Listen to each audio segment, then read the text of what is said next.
नमस्कार दोस्तों, यह YouTube चैनल में आपका स्वागत है। दोस्तों, जैसा कि आप सभी जानते हैं, सर्दी का मौसम शुरू हो गया है।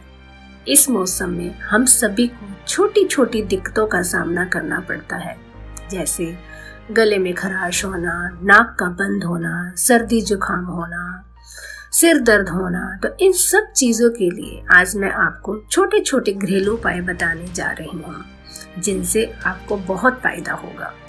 तो सबसे पहले मैं आपको बता रही हूँ नाक बंद होना। अगर नाक बंद हो जाती है, जुकाम होने पर नाक बंद होना स्वाभाविक है। अगर नाक बंद हो जाती है तो क्या करें?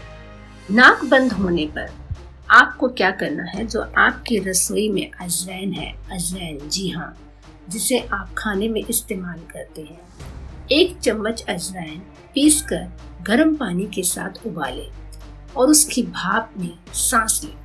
कुछ ही मिनटों में आपकी बंद नाक खुल जाएगी। दूसरा मैं बताने जा रही हूँ आपको गले में खराश होने पर क्या करें। 1 गिलास उबलते पानी में 1 चम्मच जीरा और 1 टुकड़ा अदरक, इसे ठंडा होने दें। हल्का गुनगुना दिन में 2 बार पिए। गले की खराश और सर्दी दोनों में आपको फायदा होगा। सर्दी जुकाम के लिए दालचीनी और शहद, ये भी आपकी रसोई में उपलब्ध है। 1 ग्राम पीसी दालचीनी में 1 चम्मच शहद मिलाकर खाने से सर्दी जुकाम में आराम मिलता है। जी हाँ, तो ये है छोटे छोटे उपाय जिन्हें कर कर आप रोजमर्रा में आने वाली दिक्कतों से छुटकारा पा सकते हैं। चैनल को लाइक व सब्सक्राइब करना मत भूलिए। धन्यवाद।